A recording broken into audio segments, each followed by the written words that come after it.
आज हम एनसीईआरटी के कोर्स में हिंदी सब्जेक्ट स्टैंडर्ड 6 का जो चैप्टर नंबर 11 है उसका अभ्यास करेंगे। इस चैप्टर का नाम है जो देखकर भी नहीं देखते। यहाँ पर इस लेसन की जो रचना है, इस रचना के रचनाकार है हेलन केलर।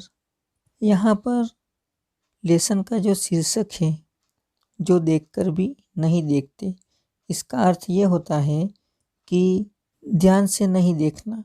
अब यहाँ पर लेखिका हेलन केलर कह रही है,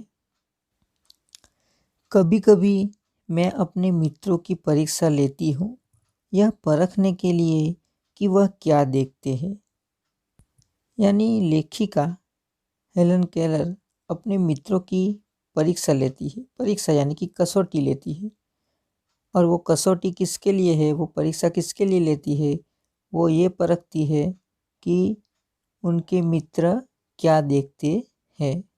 यानी कि उनके जो मित्र है वो किस तरह से अपना जीवन जीते हैं, वो कितनी अवेयरनेस से अपना जीवन जीते हैं। हाल ही में मेरी एक प्रिय मित्र जंगल की सैर करने के बाद वापस लौटी। मैंने उनसे पूछा, आपने क्या क्या देखा? अब हेलन केलर की एक मित्र है, वो जंगल की सैर करने के लिए जाती है और वहाँ से वापस लौटने पर हेलन केलर उसे पूछती है कि आपने वहाँ पर क्या क्या देखा? तो उनकी मित्र ने, उनकी सखी ने बताया, कुछ खास तो नहीं। उनका जवाब था, मुझे बहुत अचरज नहीं हुआ। अचरज यानी कि आश्चर्य, क्योंकि मैं अब इस तरह के उत्तरों की आदी हो चुकी हूँ। मेरा विश्वास है कि जिन लोगों की आंखें होती है वे बहुत कम देखते हैं। यहाँ पर लेखिका कह रही है कि जिन लोगों की आंखें होती है वे बहुत कम देखते हैं। यानी कि आंखें होते हुए भी उन्होंने जो चीज़ देखी होगी या किसी स्थान पर वो घूमने गए होंगे, वहाँ पर जो उन्होंने देखा होगा, भले आँखों से उन्होंने देखा होगा लेकिन उन्होंने जागृतिपूर्वक नहीं देखा होगा, इसीलिए उनको वो याद रहता नहीं, फिर उन्होंने ध्यान से देखा नहीं होगा। इसीलिए लेखिका यहाँ पर कह रही है कि आंखें होते हुए भी लोग बहुत कम देखते हैं। क्या यह संभव है? संभव यानी कि पॉसिबल, कि भला कोई जंगल में घंटा भर घूमे और फिर भी कोई विशेष चीज़ न देखे। मुझे जिसे कुछ भी दिखाई नहीं देता, सैकड़ों रोचक चीज़ें मिलती हैं जिन्हें मैं छूकर पहचान लेती हूँ। देखिए, यहाँ पर लेखिका को आँखों से दिखाई नहीं देता, फिर भी वो कह रही है कि फिर भी मैं उनका अनुभव करके उन्हें पहचान लेती हूँ।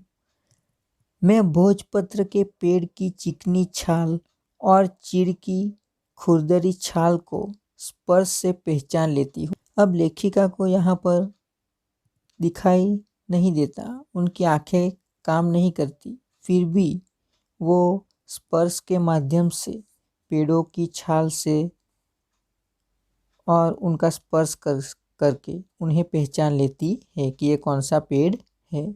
वसंत के दौरान मैं नई टहनियों में नई कलियां खोजती हूँ। मुझे फूलों की पंखुड़ियों की मखमली सतह छूने और उनकी घुमावदार बनावट महसूस करने में अपार आनंद मिलता है। इस तरह से लेखिका आँखों से नहीं देख पाती, फिर भी वो पेड़ों को स्पर्श करके पहचान लेती है, फूलों की पंखुड़ियों को वो स्पर्श के माध्यम से महसूस करती है और उनका आनंद लेती है। देखिए, लेखिका का मर्म यहाँ पर ही स्पष्ट होता है कि उनकी सहेली को उन्होंने पूछा कि जंगल की सैर करने आप गए थे तो आपने क्या देखा?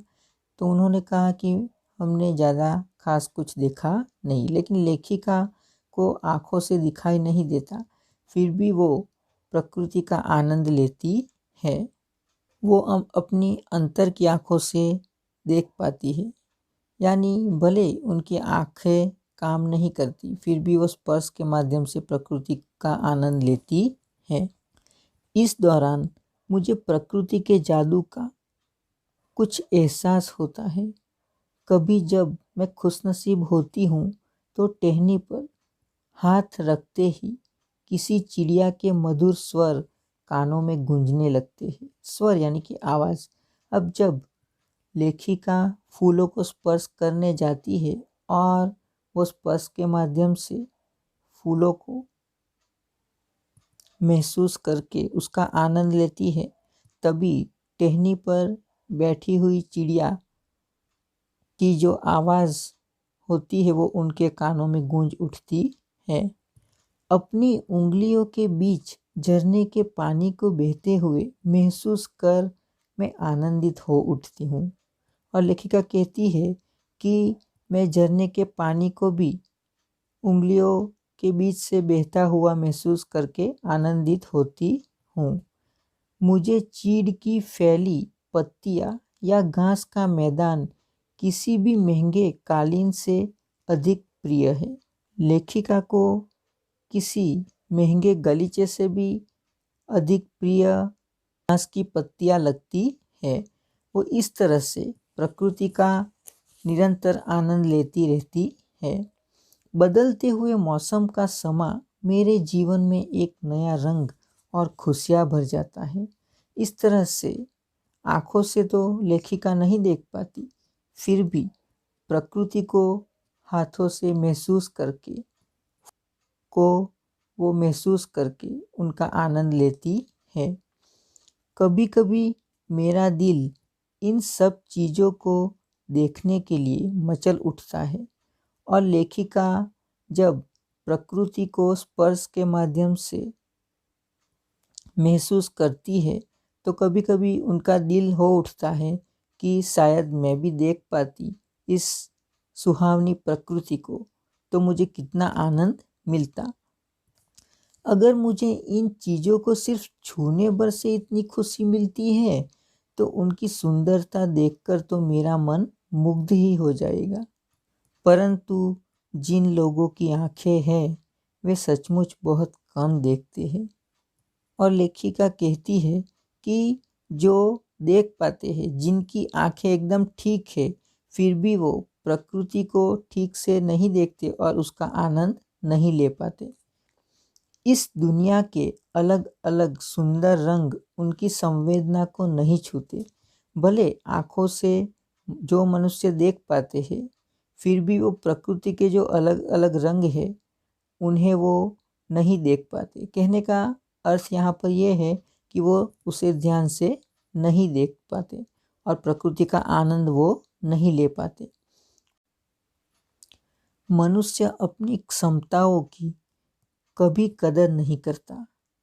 यानी मनुष्य को प्रकृति ने बहुत सारी चीज़ें दी है, फिर भी उसकी कीमत वो जानता नहीं।